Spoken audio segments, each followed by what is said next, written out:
میں سید علی رضوی مسجد جعفری گلبرگہ سے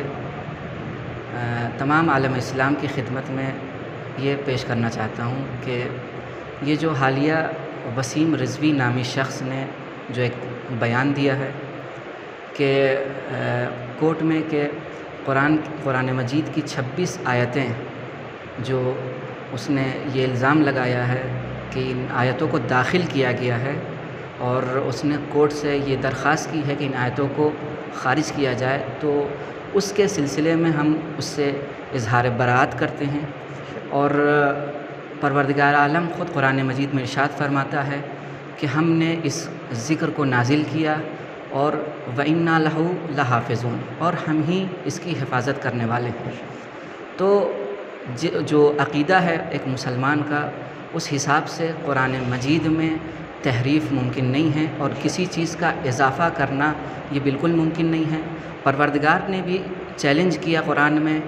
فَأْتُوا بِسُورَةٍ مِّن مِّثْلِهِ، کہ اگر تم کو یہ لگتا ہے کہ یہ قرآن لوگوں کی طرف سے ہے تو ایک سورہ اپنی طرف سے لا کر کے دکھاؤ۔ اور اس نے جو یہ الزام لگایا ہے، اس کے ذریعے سے یہ نہ فقط شیعت ہی بلکہ اسلام سے خارج ہو گیا، اور ہمارے حساب سے یہ اب ایک مرتد ہے، چونکہ قرآن ضروریات دین میں سے ہے، اور قرآن کی ایک بھی آیت اور ایک بھی حکم کا انکار کرنا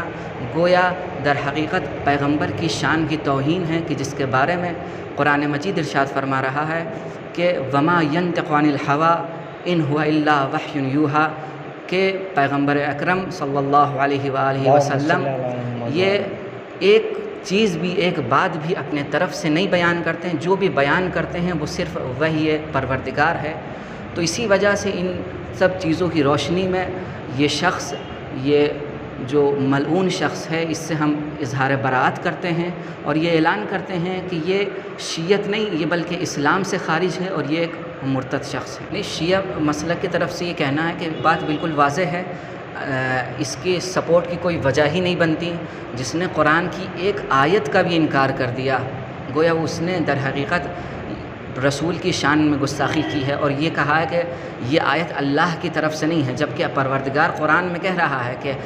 ایک سورہ تم لا کر کے دکھاؤ، ایک آیت تم لا کر کے دکھاؤ اگر تم کو یہ لگتا ہے کہ یہ اللہ کی طرف سے نہیں ہے۔ تو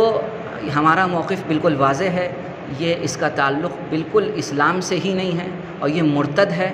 اور اس کی توبہ بھی اب اللہ جب بہتر جانے، چونکہ یہ اسلام میں رہ کر خارج ہوا ہے اسلام سے۔ اور تمام عالم اسلام سے، ہمارے اپنے بھائیوں سے یہ گزارش ہے، ان کے خدمت میں یہ پیش کرنا ہے کہ اس شخص کا اہل تشیع سے کوئی تعلق نہیں ہے، اور یہ جیسا کہ آپ لوگ کے لیے واضح بھی ہوگا، اس کے گزشتہ بیانات بھی اگر آپ دیکھے ہوں گے، یہ کارندہ ہے دشمنوں کا، اور اس کے ذریعے سے اپنے آپ کو دشمن سے قریب کرنا چاہتا ہے، اور وہی جو دشمن کی سیاست ہے کہ ان کو آپس میں لڑاؤ اور ان پر حکومت کرو، اس سازش کا یہ حصہ بنا ہوا ہے۔ تو اسی وجہ سے ہم اس سے اظہار برات کرتے ہیں، اور بالکل کسی طرح سے شیعہ اہل تشیع کا ایک فرد بھی اس کے سپورٹ میں اور اس کے پیچھے نہیں ہے، اور سب کے سب اس سے اظہار برات کرتے ہیں، اور اس کا ایک سماجی بائیکاٹ کا اعلان ہو چکا ہے، اور اس کے لیے ہم بھی آگے بڑھتے ہیں۔